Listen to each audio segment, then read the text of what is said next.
Quero convidar você a abrir a sua Bíblia no livro de João, capítulo 21, versículo 15, ou abrir o seu tablet, seus celulares, e Deus vai ser glorificado, em nome de Jesus. Se você está sem Bíblia, acompanhe com algum irmão, acompanhe aqui mesmo, e todos possamos ler a palavra em nome de Jesus. Quando você achar, diz amém. João 21, 15 a 17, a Bíblia diz assim: e depois de terem jantado, disse Jesus a Simão Pedro: Simão, filho de Jonas, ama-me mais do que estes? E ele respondeu: sim, Senhor, tu sabes que te amo. E disse-lhe: apacenta os meus cordeiros. E tomou a dizer a segunda vez: Simão, filho de Jonas, ama-me? Disse-lhe: sim, Senhor, tu sabes que eu te amo. Disse-lhe: apacenta as minhas ovelhas. E disse-lhe terceira vez: Simão, filho de Jonas, ama-me? Simão entristeceu-se por lhe ter dito pela terceira vez: ama-me. E disse: Senhor, tu sabes tudo, tu sabes que eu te amo. E o Senhor Jesus lhe disse: apacenta as minhas ovelhas. Essa palavra tem tantas interpretações, e eu já preguei várias vezes sobre esse texto, e eu já ouvi várias pregações sobre esse texto. Esse texto é um momento onde o Senhor Jesus se relaciona com Simão Pedro, e ali naquele momento o Senhor Jesus olha para ele com potencial e acredita no plano da vida dele. Talvez nem Pedro acreditasse tanto quanto ele poderia ser usado por Deus, o que poderia acontecer na vida dele. Mas o Senhor Jesus, relacionando com ele, faz uma mesma pergunta por 3 vezes. Toda vez que o Senhor pergunta, não é que o Senhor não sabe a resposta, é porque Ele quer tratar o nosso coração. Eu já preguei aqui, no livro de Jó, o Senhor faz 36 perguntas para Jó. E dessas 36 perguntas, Jó não soube responder nenhuma. Mas o Senhor fala para Jó que falava com ele no meio do redemoinho. Ou seja, no meio da luta dele, mesmo ele não sabendo responder as perguntas, Deus respondia para ele. Sabe, Pedro, ele talvez não esteja entendendo aqui o porquê o Senhor estava perguntando para ele. Mas na hora que ele responde, ama-me, ele estava dizendo algo que estava no coração, mas o Senhor estava trabalhando ali com o caráter dele. E eu quero falar um pouquinho nesta noite sobre transformados para transformar. Sabe, quando a gente vê a história de Pedro, eu não vou falar da história dele por completo, senão ficaríamos aqui fazendo um estudo sobre a vida de Pedro. Mas se a gente for pegar um pouquinho o antes de João 21 e o pós João 21, nós vemos que uma série de acontecimentos ocorrem na vida dele. Eu vejo que na vida dele, a primeira instância, Jesus atravessa no barco e encontra ele pescando. E aí ele deixa tudo e segue a Cristo. E nós vemos que dos discípulos de Jesus, ele foi um dos 3 mais chegados. Ele foi aquele que se tornou amigo de Jesus. Quando Jesus fala: não chamo vocês mais de servo, mas chamo de amigo, Pedro estava incluso nessa lista de amigos de Jesus. E Pedro foi um homem que foi encontrado com um coração muito duro, uma personalidade muito dura, um homem muito difícil de lidar. Pedro, um homem muito racional. Pedro era um homem que fazia o que dava na telha. Pedro era um homem talvez um pouco pavio curto, ou até, como diz na brincadeira, sem pavio nenhum, de tão nervoso que ele era. Pedro era um homem que, quando o Senhor Jesus o encontrou, ninguém acreditava em Pedro, mas o Senhor Jesus acreditou. E quando a gente vê o João 21, o Senhor Jesus continua acreditando nele. E o Senhor Jesus continua trabalhando na transformação da vida dele. Porque ninguém estava olhando Pedro ali na igreja primitiva pregando, sendo um grande pastor. Todo mundo estava olhando Pedro da forma que ele tinha chegado diante de Jesus, com um coração fechado, um coração duro, uma pessoa difícil de tratar. Mas o Senhor Jesus, quando ele encontra alguém, ele trabalha no caráter. E o Senhor Jesus, quando trabalha no caráter, ele não está vendo agora, ele está vendo depois. E assim como foi na minha vida, eu posso dizer que também era um Pedro. Ele também vai fazer na tua vida, também fez na vida de Pedro e vai fazer na vida de muitos. Quem me conhece sabe que eu era uma pessoa muito irritada, uma pessoa muito imediatista. Hoje já sou um pouco mais paciente, um pouco mais tranquilo, porque o Senhor trabalhou no meu caráter, na minha personalidade, assim como foi também no coração de Pedro. O Senhor trabalhou com Pedro, mesmo ninguém acreditando, o Senhor acreditou na vida dele, moldou o caráter dele, tratou o coração dele, tratou as expectativas que ele tinha, curou ali o seu interior, tratou os seus traumas. Deus transformou Pedro de uma forma poderosa que ninguém acreditava para poder transformar. E depois, quando você vê Pedro, ele ministra muitas coisas. E se a gente vai ver as cartas de Pedro, são lindas, mas a gente vê muita palavra de sabedoria. Ou seja, esse tempo aqui que a gente leu, não foi em vão na vida dele. Sabe o que eu aprendo? Que o tempo onde nós somos tratados nunca é em vão para a nossa vida. O tempo onde o nosso caráter é moldado, o tempo da prova, nunca vai ser em vão na nossa vida. Talvez hoje a gente possa olhar para um deserto, para um problema e perguntar: Senhor, por que o Senhor está me perguntando tantas vezes a mesma coisa? Por que eu estou passando por isso? Mas lá na frente a gente vai entender. Lá na frente Pedro entende todo o processo de transformação na vida dele. Se ele não tivesse tido esse diálogo com o Senhor, ele não viveria a promessa de Deus. E nessa hora, quando ele responde, o Senhor mostra para ele que mesmo ele tendo um coração fechado e não entendendo ainda por que aquelas 3 perguntas, o Senhor fala para ele: apacenta os meus cordeiros, pastorei as minhas ovelhas, apacenta as minhas ovelhas. Ou seja, Jesus estava falando para ele: hoje você tem um coração que precisa ser pastoreado, mas eu estou fazendo do teu coração um coração tranquilo para você pastorear outra pessoa, assim como eu te pastoreio. O Senhor estava fazendo de um homem que era totalmente sem pavio curto, um pastor ali. Esse Pedro foi um grande pastor, esse Pedro foi um grande apóstolo, esse Pedro foi um homem sábio, mas ele precisou passar por um processo de reforma. Eu digo, irmãos, que a reforma faz parte da minha história e da tua história. Não há avivamento sem reforma. Muita gente fala: Senhor, a igreja precisa de um avivamento, o irmão tal precisa de um avivamento, o Brasil precisa de um avivamento. Sabe o que é avivamento? É reforma. É igual nós fizemos quando nós entramos aqui há 1 ano e 4 meses atrás nesse prédio. Assim Deus tem que fazer uma obra na minha vida, na tua vida, e fez na vida de Pedro, para acontecer algo novo, tem que ter reforma. E reforma, irmãos, ele dá trabalho. E reforma, muitas vezes ele vai além do tempo previsto, não é assim? E muitas vezes quando você vai reformar uma casa, você provê que vai gastar R$1.000, R$10.000. Se você prover 1.000, você vai gastar 2.000. Se você proveu 10.000, você vai gastar 20.000, não é assim? Então reforma é algo espiritualmente que todos nós precisamos. Quando existe reforma, as coisas acontecem. Quando houve a reforma protestante, você vai estudar a história da Europa. O que aconteceu na hora da reforma protestante? Foi na hora que o avivamento chegou. Quando existe uma reforma, existe um crescimento.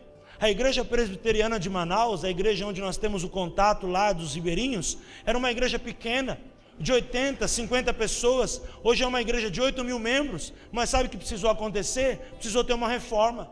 E para aquela igreja poder crescer, ela precisou passar por muitas mudanças estruturais de valores e voltar ao centro da vontade de Deus. Eles saíram de 80, foram para 300 em coisa de meses. E depois cresceram, hoje são 7.000. Hoje é uma das maiores igrejas da capital de Manaus. Por quê? Precisou de uma reforma. Na vida de Pedro, eu vejo aqui uma reforma. Na minha vida, eu vejo que Deus fez e faz a cada dia uma reforma. Na tua vida, Deus também precisa fazer uma reforma. E a reforma, ela passa por algumas etapas. E a transformação, para transformar lá na frente, para cumprir o propósito, ela precisa cumprir algumas etapas. Eu estava falando com o Senhor, e o Senhor me deu uma palavra essa semana, e eu estava anotando alguns pontos, e Ele começou a falar comigo. E eu quero meditar com você sobre 4 pontos que nós precisamos ser transformados esta noite. Quantos creem, diz amém? A transformação, em primeiro lugar, passa pela decisão da vontade, ou chamamos de livre arbítrio. Sabe aquela questão, quando um não quer, 2 não brigam? Ou seja, a decisão da vontade era muito importante. Jesus queria, o Espírito Santo queria, mas Pedro tinha que querer o tratamento. Já falei um pouquinho no começo sobre isso. Mas é para a gente entender que tudo passa pelo livre-arbítrio, pela decisão da vontade. A gente vai lá no médico, Darcy, e o médico dá uma receita lá, em teu nome ou meu nome, e a gente tem um livre-arbítrio de ir na farmácia comprar o remédio, e tomar o remédio ou não. A gente tem um livre-arbítrio de acionar a nossa vida querendo ser tratado ou não. A gente pode ir num grande especialista, ele dá um ótimo remédio. Se a gente não quiser ser tratado, o remédio vai ficar lá em cima da cabeceira da cama, o remédio vai ficar lá em cima do balcão ou do armário da cozinha, e o remédio não vai ser tomado e o tratamento não vai acontecer. Eu vejo que tudo passa pela decisão da vontade. O primeiro momento que eu vejo em Pedro é ele tendo um encontro com o Senhor. E ele dizendo: Senhor, eu te amo, tu sabes que eu te amo. Na verdade, o Senhor sabia que Pedro o amava, sabia que Pedro estava no processo, mas entendia também que Pedro precisava entender que o amor que ele tinha pelo Senhor não era um amor suficiente para chegar no lugar onde o Senhor queria levar ele e no nível que o Senhor queria levar ele. Isso é muito interessante. Eu me lembro de uma época que eu falei: Senhor, será que eu estou pronto para ser pastor? E o Senhor falou comigo: você precisa ter mais amor. Eu falei: amém, então eu não estou pronto para ser pastor. O dia que eu fui chamado para o pastoral, o Senhor confirmou e falou: hoje você tem o amor suficiente para ser um pastor meu, para você entender como eu trabalho com as minhas ovelhas, e você vai trabalhar com as minhas ovelhas que eu vou confiar nas tuas mãos como pastor. E aí eu entendi ali que muitas coisas Deus iria fazer, mas precisava passar pela minha vontade de buscar mais o Senhor, buscar mais as coisas do Senhor. Precisava eu entender que aquele nível de busca não era suficiente para aquilo que Deus tinha como promessa. Então eu vejo também, irmãos, que a decisão da vontade não é só dizer: Senhor, eu tenho uma promessa, vai se cumprir na minha vida, mas o que eu tenho feito para essa promessa acontecer? Porque tem muita gente que diz: a promessa de Deus, Deus vai fazer valer a sua palavra e vai fazer cumprir a promessa. Mas isso não é somente a verdade. A verdade em parte é isso, mas a verdade é o que eu tenho feito. O que eu tenho feito para a minha vida se condicionar, para me obedecer, para me entrar nessa promessa. E o Senhor me ensinou isso na prática. No meu testemunho eu sempre conto para as pessoas isso, porque as pessoas que olhavam para mim nunca diziam: esse vai ser um pastor. Mas quando o Senhor trabalhou no meu coração, o Senhor me deu uma promessa, e eu tive que me enquadrar, vamos dizer essa palavra, com a promessa. Eu tive que aprender com o Senhor os passos. Claro que doeu um pouco, vou confessar para você, para minha alma, na questão do homem, na questão emocional, para entrar no nível que o Senhor queria me levar, até o ponto que o Senhor falou para mim: olha, busca mais. O Senhor falou para mim: gruda nessa pessoa. O Senhor falou para mim: lê esse livro. O Senhor falou para mim: busca mais a minha palavra. E aí eu fui entendendo que o Senhor queria trabalhar comigo, mas eu precisava deixar o Senhor trabalhar comigo. Eu vejo em Pedro isso. A decisão da vontade é algo muito interessante. Quando há o livre-arbítrio, a busca, o Senhor honra. Quando há busca, há crescimento. Quando há dedicação, o Senhor abençoa. Sabe, irmãos, a Bíblia fala que tudo que colocarmos no coração prosperará. Se você coloca o coração em algo e prospera, é porque você se dedicou. A dedicação, ela tem o mesmo significado da palavra paixão, sabia? No original, no grego, toda vez que a palavra diz dedicação, você pode buscar o original, diz paixão. Quando você é apaixonado pelo que faz e acredita que aquilo é importante, aquilo faz bem para você e aquilo vai se tornar poderoso para a tua vida. E muitas vezes a gente vai ver uma coisa e vai falar: está tão longe, mas depois Deus vai fazer com que o tempo se abrevie e aquilo que está tão longe fique tão perto. Quantos crentes, amém? Eu me lembro de uma vez que veio um pastor pregar na Luz do Senhor, e eu fui levar ele no hotel, juntamente com outro pastor. Na época eu nem dirigia, ele estava levando ele lá no hotel. E aí eu disse para ele assim: olha, eu estou estudando, estou fazendo a faculdade tal, vou fazendo o curso tal, estou fazendo o Senai ao sábado, estou fazendo isso e aquilo. E ele falou: poxa, você não tem tempo para nada. Eu falei: não mesmo, eu saio 5 da manhã de casa, chego meia-noite e vou dormir, durmo 4 horas, acordo e saio cedo para poder trabalhar, para poder estudar, para poder fazer as coisas. E de sábado o dia inteiro faço Senai, porque eu quero ser alguém na vida, eu quero conquistar algo. E ele disse para mim assim: olha, eu vou dizer uma coisa para você. E aí ele me confirmou uma coisa que eu já tinha recebido de profecia por uma irmã profeta de Deus, que um dia me falou quando eu era bem pequeno. Falou: o Senhor está deixando você estudar tudo isso, está te capacitando, porque um dia você vai capacitar muita gente, mas se dedica nisso. E aí, quando eu ouvi aquela promessa, eu cheguei em casa, orei, agradeci a Deus, e eu falei, meu Deus, mas está tão longe para isso acontecer, quando isso vai acontecer? O Senhor falou, busca, queira buscar, que eu vou abreviar o tempo, e aquilo que talvez aos teus olhos estejam tão longe, está muito mais perto do que você imagina. Quantos creem nisso? Diz amém. Essa é uma lição de Deus para nós. Quando a gente busca, a gente põe a decisão da nossa vontade, as coisas começam a acontecer. E aí, irmão, sabe o que eu digo para você? O mundo espiritual é diferente do mundo físico. O mundo físico diz assim, a pessoa que está 10 anos, ela vai ser mais usada por Deus na igreja do que aquele que está 1 ano.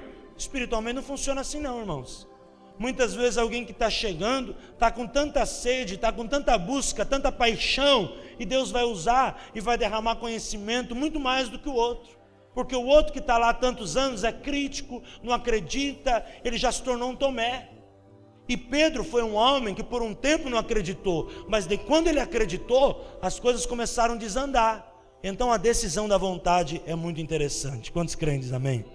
Segundo ponto, vamos abrir em João capítulo 5, versículo 39. Tem 3 textos que nós vamos meditar, que são importantes para a nossa vida. Vocês estudam cuidadosamente as Escrituras, porque pensam que nelas vocês têm a vida eterna. E são essas Escrituras que testemunham ao meu respeito. Jesus estava dizendo, são essas Escrituras que testificam de mim. Não é isso outra versão? E nelas tem a vida eterna. Isto quer dizer o seguinte, irmãos, o conhecimento da palavra é o segundo ponto, para nós sermos transformados. Porque na palavra nós vamos testificar do Senhor com a nossa ação. Aí nós vamos nos parecer com o Senhor. E quando nós nos parecermos com o Senhor, o que vai acontecer? Vai anular o Paulo, vai anular o Otílio. E aí o Paulo não vai fazer o que ele quer, nem o Otílio. Nós vamos nos parecer com o Senhor. A Bíblia diz, sede, pois, imitadores de Cristo. Ou seja, quanto mais nós conhecemos a palavra, mais nós nos anulamos e imitamos a Cristo. Quanto mais um crente conhece a Bíblia, conhece a profundidade da palavra, mais ele não se assemelha a ele, nem ao pai dele, nem ao histórico familiar dele, ele se assemelha a Jesus. Aqui é um grande segredo para a libertação, o conhecimento da palavra. Porque talvez você teve uma mãe problemática, um pai problemático, um irmão problemático, tua história seja problemática, mas quando você se aproxima da palavra, toma posse disso, a palavra tira o problema de você e você não vai se assemelhar aos espíritos hereditários da tua família. Você vai se assemelhar a Cristo, e Cristo em nós é a esperança da glória. Aqui é um grande segredo de libertação para nós, porque Pedro, eu não sei a origem dele espiritual, a Bíblia não relata, mas eu e você temos uma origem, temos um passado. Eu e você temos uma influência positiva e negativa de família. Tem gente que tem influência de falência, tem gente que tem influência de bebida, de droga, de mentira. Tem gente que tem influência até de depressão, de complexo de inferioridade. Mas quando nós conhecemos a palavra, o que nós estamos dizendo? Senhor, eu sou fruto da palavra. Se eu sou fruto da palavra, a tua palavra está acima do meu DNA. Eu sei que o Senhor vai tirar isso da minha vida e eu vou me aparecer mais com o Senhor. Isso na questão de caráter, isso na questão emocional, eu digo até na questão física. Porque o que acontece? Talvez você olhe para o teu passado, você vai dizer, olha, minha avó morreu de câncer. Isso na minha vida é verdade. Minha mãe morreu de câncer, então eu vou morrer de câncer? Não. Eu vou me assemelhar à palavra, eu sei que o sangue de Jesus está sobre a minha vida, me lavou, me purificou, e eu tenho a origem da minha mãe, mas eu sei que a minha origem espiritual, o meu corpo foi lavado pelo sangue do Cordeiro, e eu sei que o meu corpo vai ter saúde, e eu não aceito nenhum sintoma de câncer sobre a minha vida, porque eu sei que a palavra do Senhor testifica no meu coração, e isso me faz liberto deste câncer. Mesmo que no meu DNA possa haver isso, no meu DNA espiritual não há. E o que fala ao meu respeito não é aquilo que o meu gene fala, mas aquilo que o meu Deus fala e o que o teu Deus fala. Amém ou não amém? Então não importa, quando a gente conhece a palavra, nós somos transformados. Porque, irmãos, meus primos sempre foram mulherengo, caíram na prostituição, mas eu não entrei nessa. Por quê? Porque o Senhor trabalhou no meu coração. Trabalhou no meu coração de tal forma, trabalhou no coração de Pedro, de ele buscar a palavra. Sabe, irmãos, principalmente a gente tem que vigiar. A Bíblia diz vigiar e orai, para não cair em tentação. Então vamos dizer assim, se existe na tua família um fracasso na área de depressão, na área daquela, então cuidado, não mexa no vespeiro.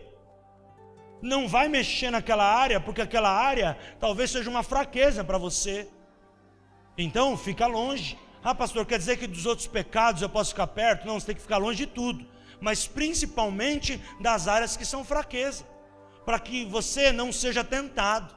E aí o que acontece? A gente não pode dizer, ah, Deus me tentou. O que a Bíblia diz? Deus a ninguém tenta. Ah, mas o diabo me tentou. Não, o diabo tenta. Mas sabe quem que mais nos tenta? As nossas concupiscências. Não é verdade? Você chega e fala para você, olha, fica de dieta. Mas tem um pudim na tua geladeira, um sorvete na tua geladeira. Dá para fazer dieta, irmãos? Então quando tem que ter dieta, tem que mudar tudo, tem que abrir a geladeira, tem que ter mandioquinha, abobrinha, chuchu, tomate, senão você vai encarar o pudim. Isso na vida espiritual é a mesma coisa. Precisa ter o conhecimento da palavra para haver mudança. Quantos creem, diz amém? Vamos para Mateus 22, 29.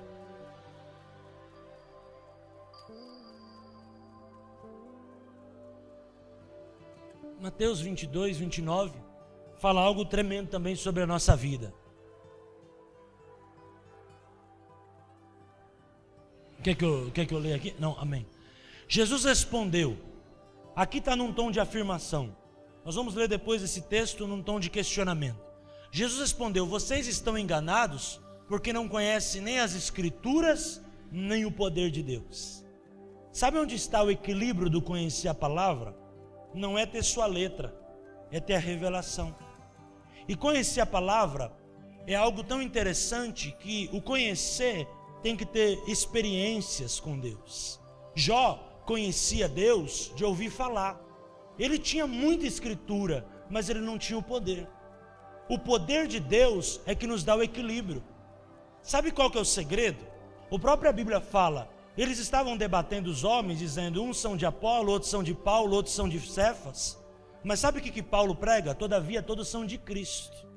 Ou seja, quem era de Apolo tinha um conhecimento violento, mas não tinha o poder. Quem era de Paulo tinha poder, mas não tinha conhecimento. Quem era de Cefas tinha um pouquinho de cada. Qual que era o segredo? E eu vejo em Pedro, Cefas é Pedro. Eu vejo em Pedro o equilíbrio. Quando ele foi transformado, quando ele cresceu e foi avivado, houve equilíbrio entre a ação do conhecimento e a ação do poder. Aqui está o segredo para o cristão ser equilibrado. Ele ter o poder do Espírito Santo e ele ter o conhecimento da palavra, porque o conhecimento da palavra vai transformar a vida dele e o poder do Espírito Santo vem. Se não fica só conhecimento sem poder, é a mesma coisa que você ter uma Ferrari com o documento em dia, com o tanque cheio e não andar com ela na rua. O poder também sem o conhecimento é você estar numa ladeira com um caminhão sem freio. Por isso que o conhecimento e o poder aliado um ao outro gera um cristão, uma cristã equilibrado. Quantos podem dizer amém? E gera equilíbrio espiritual e gera discernimento espiritual para a gente compreender as coisas de Deus. Em Marcos 12, 24, é o mesmo texto, você vai ler, mas Marcos narra de uma forma diferente. E eu também estava lendo essa semana, achei interessante. Jesus respondeu, minha versão está um pouco diferente, vocês estão enganados, pois não conheceram a Escritura nem o poder de Deus. Algumas versões você vai ver que tem um ponto de interrogação aí, não tem? Essa versão NVI tem um ponto de interrogação também. A outra tem um ponto final. Olha o que acontece, põe na outra, NVI. NVI tem um ponto de interrogação, um ponto de exclamação. A outra versão, que é a atualizada, tem um ponto de interrogação. Jesus estava perguntando para os discípulos, vocês acham que isso está certo ou vocês acham que está errado? Jesus sabia que a resposta e o equilíbrio estava aqui. Mas quando Marcos narra, ele estava dizendo, nós sabemos, mas nós temos que praticar. Muitas vezes Deus pergunta, não porque Deus não sabe a resposta, eu sempre digo isso, mas Deus pergunta como uma forma didática de nos fazer lembrar aquilo que a gente já sabe. Quando Mateus prega, ele prega esse texto dizendo, Jesus afirmou. Quando Marcos prega, ele diz que Jesus interrogou. Quais estão certos? Ambos. A afirmação de Mateus está correta. Precisamos conhecer a Escritura e o poder. Mas a afirmação de Marcos, na verdade a interrogação de Marcos está correta também. Porque quando ele interroga, ele está dizendo assim, desperta aquilo que você já sabe. Então tem muitas coisas, irmãos, que a gente precisa lembrar, e até digo melhor, relembrar e aplicar aquilo que a gente já sabe. Sabe quando você está um tempão, por exemplo, eu, graças a Deus, Deus me deu um carro automático, dirijo bastante, Deus foi fiel comigo. Mas quando você pega um manual, eu dirijo, mas é diferente, você tem que lembrar, não é verdade? Você tem que reduzir, você tem muitas coisas que fazer, não é verdade? Então, o dirigir um carro manual eu sei, mas eu dirijo um carro automático. Quando eu pego um carro manual, eu preciso relembrar. Então tem coisas na vida que a gente sabe, e Deus vai fazer perguntas que Ele sabe a resposta. E nós muitas vezes sabemos, mas Ele usa de uma forma didática para nos tratar. Então a palavra de Deus, eu termino esse ponto dizendo, ela é didática. Ela vai nos ensinar, ela vai nos transformar. E o Senhor Jesus sabe como tratar cada um de nós, assim como um professor sabe como cada um e cada aluno dele funciona, não é assim lá em cima? Você sabe como cada mente, cada pessoa reage a uma informação. Da mesma forma, quando Mateus prega, é lindo. Quando Marcos prega, a mesma coisa, é lindo também. Mas quando Mateus prega, alcança um tipo de pessoa. Quando Marcos prega, alcança outro. Todavia, todos são alcançados pela palavra de Deus. A palavra de Deus, ela transforma o indivíduo.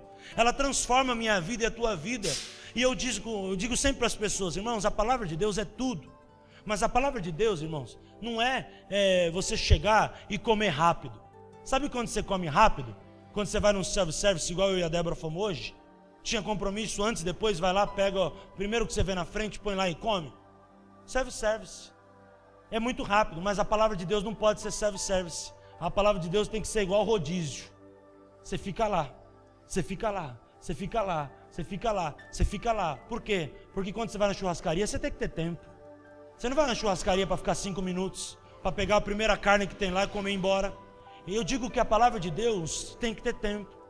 As pessoas hoje em dia, elas estão no mundo da informação, a era da informação, a era da globalização, chamado também de era do conhecimento. Elas querem as coisas assim. Tudo é assim hoje, não é verdade? Você chega na tua casa hoje, você liga lá na esfirraria, o cara traz esfirra. Você chega no banco, você entra pelo aplicativo, você faz uma transação. Tudo se tornou muito mais fácil, muito mais prático. Mas a palavra de Deus continua a mesma. Ah, pastor, mas hoje eu posso ler a palavra, estudar e pela internet conhecer muita coisa? Pode, irmãos, mas você precisa ter tempo com ela. Porque há uma diferença entre conhecimento e poder. Aqui está claro isso. E o equilíbrio está na harmonia das duas ações na vida do cristão. Quantos creem, diz amém? Tem igreja que só busca conhecimento. São 10 na palavra, mas de poder nota 0. Tem igreja também que só busca o poder. É só reteté, é só ação do Espírito Santo, mas não tem a palavra. A palavra alinhada ao poder é que dá crescimento. Quantos creem, diz amém? Terceiro ponto da nossa história de hoje. Uma vida de comunhão. Uma vida de comunhão com os irmãos. Já falei bastante sobre isso esses dias. Mas uma vida de comunhão acima de tudo com Deus nos transforma. Uma vida de oração. Aquele texto que eu citei domingo, cito de novo, Salmo 27:4. Uma coisa eu peço ao Senhor e a buscarei, que eu possa habitar em sua presença para sempre e contemplar a sua benignidade e habitar na sua casa. Salmo 27:4. Aqui o que acaba acontecendo? Ele acaba conhecendo o Senhor, porque ele decidiu. Ele diz, uma coisa pedi. Ele não pediu 2, nem 10, nem 20, ele pede uma. E essa coisa que esse homem pede, Davi, era determinante para a vida dele com Deus. Uma vida de comunhão com o Senhor é poderosa para nós nos transformarmos. Porque sabe o que acontece, irmãos? A vida da gente na igreja, ela é tremenda, ela é poderosa.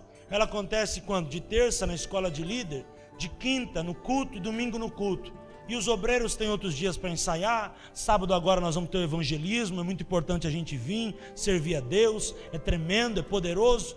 Mas isso não é o suficiente. A nossa comunhão com Deus tem que estar acima da nossa busca na igreja. Porque senão, sabe o que vai acontecer? A nossa comunhão vai ser muito rasa, muito superficial. Nós temos que ter uma comunhão com Deus diária. E esse salmista estava rodeado de um monte de coisa, e Davi estava ali rodeado de poder, porque ele era rei de Israel. E naquele momento, em vez de ele dizer, eu quero dinheiro, eu quero fama, eu quero poder, eu quero que o meu reinado cresça, eu quero que isso e isso aconteça, ele diz, não, eu quero habitar na casa do Senhor. Ou seja, habitar na casa do Senhor foi prioridade. Não porque ele só fazia isso, ele tinha outras coisas para fazer, mas diante de todas as coisas, ele colocou aquilo como prioridade. Sabe qual que é a prioridade do crente? Está na igreja. Acima de tudo, ter uma comunhão com Deus. A comunhão com Deus vai trazer para o cristão, para mim, para você, uma vida tremenda de intimidade e profundidade com o Senhor, e uma vida de transformação. Pedro só chegou no lugar onde ele tinha que chegar quando ele foi buscar ter comunhão, quando ele reconheceu que ele precisava amar mais, quando ele entendeu que o Senhor deu para ele uma palavra e diz, apacenta os meus cordeiros. Ele deve ter olhado para dentro dele e dizer, como pastor eu sou nota 0, eu não estou pronto para pastorear, como eu vou pastorear desse jeito? Então ele falou, eu preciso ter comunhão, eu preciso buscar, eu preciso orar, eu preciso jejuar, eu preciso me consagrar, eu preciso buscar, e todos nós precisamos disso. Quanto mais nós buscamos ao Senhor, mais o Senhor se revela. Sabe, as coisas com o Senhor, irmãos, elas são intermináveis, insaciáveis. Quando você busca o Senhor, você vai bebendo e vai tendo mais sede, é algo tremendo. E quando você vai tendo momentos de oração com o Senhor, quanto mais você ora, mais você vai querer orar, porque mais vem palavra na tua boca, é assim com o Senhor. Ah, pastor, quanto mais eu estudo a palavra, mais eu quero estudar. É assim, porque o Espírito Santo vai colocando fome e sede da palavra, e você não quer parar de estudar, porque é algo poderoso. Ah, pastor, um dia eu quero saber tudo. Nunca nós vamos saber. Sabe o que eu vejo na Bíblia? Quanto mais eu aprendo, mais eu digo, eu não sei. Quanto mais eu conheço Deus, mais eu vejo que eu não sei nada, irmãos. Mais eu vejo que eu preciso aprender, mais eu vejo que eu sou leigo na palavra, que eu sou leigo no poder, que eu sou leigo no conhecimento. Quanto mais eu conheço a Deus, mais eu digo, é certeza que eu preciso aprender. Quanto mais eu e você buscarmos, mais nós vamos encontrar. E isso é interminável. E como o Alessandro bem falou, vamos chegar lá na glória. Terça-feira você disse muito bem falado, e nós vamos só adorar. Mas pastor, mas lá eu não vou trabalhar? Não, lá nós vamos adorar. Por quê? Porque lá vai ser tudo novo. E lá nós vamos adorar, e o Senhor vai derramar graça e poder sobre nós, e nós vamos estar na glória. Quem vai estar na glória diz amém. Profetizo sobre a tua vida em nome de Jesus. Eu corro para terminar o mais rápido possível. Último ponto, já termino. Quarto ponto. Eu vejo no versículo 17, quando ele responde, eu te amo, ele não só responde, eu te amo. No versículo 17 aqui de João 21, ele diz, Senhor, tu sabes todas as coisas. Tu sabes que eu te amo. Se você vê a terceira resposta de Pedro a Jesus, ela é diferente das duas primeiras. E quando ele responde a terceira pergunta, eu aprendo o último ponto. Eu aprendo que para nós termos uma transformação, nós temos que entender que há tempo para todas as coisas. Há tempo para tudo.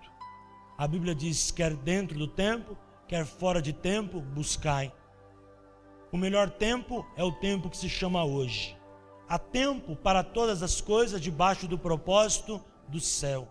Para todas as coisas há um tempo determinado. São textos que eu estou citando que está na Bíblia, falando a respeito do tempo. O tempo é algo tremendo. E no livro de Mateus 22:12 diz, aquele que mesmo se exaltar será humilhado, e aquele que se humilhar será exaltado. Também fala de tempo, mas fala de um tempo espiritual. E nós temos que entender que há tempo para tudo.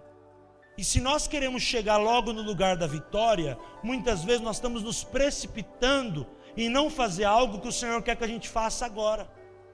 E muitas vezes o lugar da vitória é determinante com a nossa posição de agora. Mas se a gente tiver pressa, a pressa, ela atrapalha. Um ditado diz que a pressa é inimigo da perfeição, espiritualmente é da mesma forma. Então existe tempo para tudo. Vai existir tempo de você buscar, vai existir tempo de você fazer, vai existir tempo na tua vida para todas as coisas. Pastor, como eu tenho que discernir esse tempo? Pela palavra. A palavra vai ajudar, e a voz de Deus, você discernir qual é o tempo e qual é o propósito para todas as coisas. Como? É a pergunta que muita gente me faz. Através da testificação do texto que a gente leu. A palavra testifica, ou seja, vai testificar através da paz no teu coração. Quando houver testificação, você vai sentir paz e vai entender que é o tempo de você tomar aquela decisão. Existe um tempo para todas as coisas. Existe tempo, irmãos, a Bíblia fala de nascer e de morrer, de chorar e de rir, de plantar e de colher, de ajuntar e de separar. Vai ter tempo para tudo. Vai ter tempo na vida da gente, mas nós temos que discernir o tempo da tratativa de Deus. Sabe aquilo que eu disse domingo? Entre o Velho Testamento e o Novo tem uma folha em branco na tua Bíblia, chamado de período intertestamentário. Ali é um tempo de Deus.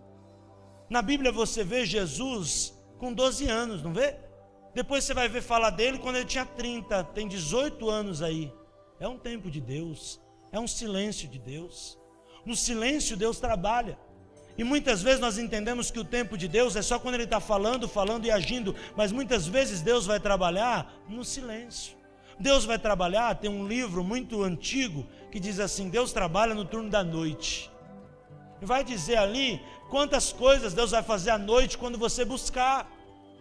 Quando a Bíblia fala, fecha a porta do teu quarto, não está dizendo que Deus responde a oração só do quarto.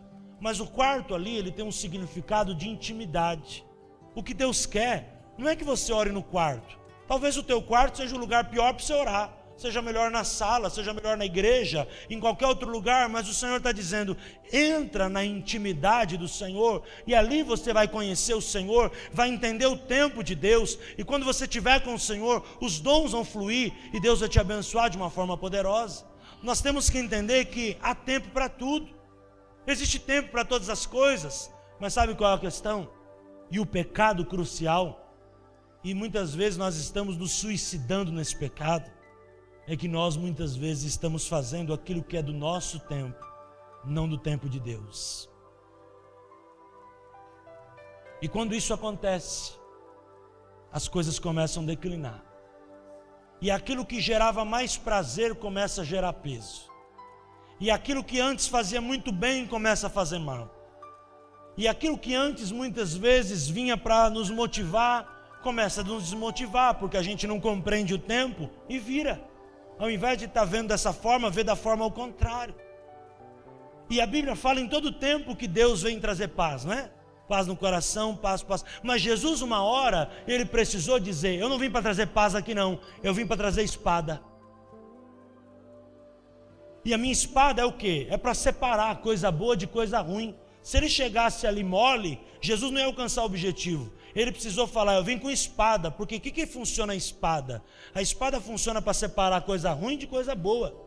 Então Deus muitas vezes, para tratar comigo e com você, Ele precisa vir com espada. Porque se Ele não vem com espada, Ele não consegue penetrar no lugar mais profundo. E a gente tem que entender que tem tempo que Deus vai vir com a colher para juntar, mas tem tempo que Ele vai vir com a espada. E o Hebreus 4,12 fala sobre isso, que a palavra de Deus é espada de dois gumes, é espada afiada, e ela tem que penetrar até o profundo do homem. Então existem momentos que nós vamos ser confrontados, e eu termino dizendo isso. Ah, pastor, mas eu não gosto de ser confrontado. Então você não gosta de crescer. Então você não pode ser transformado e não pode transformar a vida de ninguém, porque só há crescimento quando há confronto. Ah, pastor, por que de vez em quando, de vez em sempre, você traz palavras de confronto? Porque eu quero ver você crescer. Porque se eu dissesse palavra água com açúcar, irmão, você e eu íamos permanecer pessoas iguais sempre. Daqui 20 anos ia ser iguais sempre. Mas para nós crescermos, nós temos que ser confrontados. E tem hora que Deus vai vir com a colher para poder juntar tudo, não é verdade? Dá para comer sopa de garfo? A colher é mais fácil para juntar, não é? Ela junta até o líquido. Mas muitas vezes Deus vai vir com o garfo. Muitas vezes Deus vai vir com a faca. São coisas que só usa mais quando é adulto. Você não dá para o teu filho de 3 anos comer com garfo e faca. Ele come com colher. Mas as coisas para adulto são coisas que a Bíblia fala que são alimentos fortes. E o alimento forte o adulto consegue aguentar. Uma criança já não aguenta. Então nós vamos ver que há tempo para tudo. Até vai ter tempo que a gente vai ter que comer de colher, mas vai ter dias que nós vamos ter que comer de garfo e faca. E o nosso crescimento espiritual deve ser para comer de garfo e faca.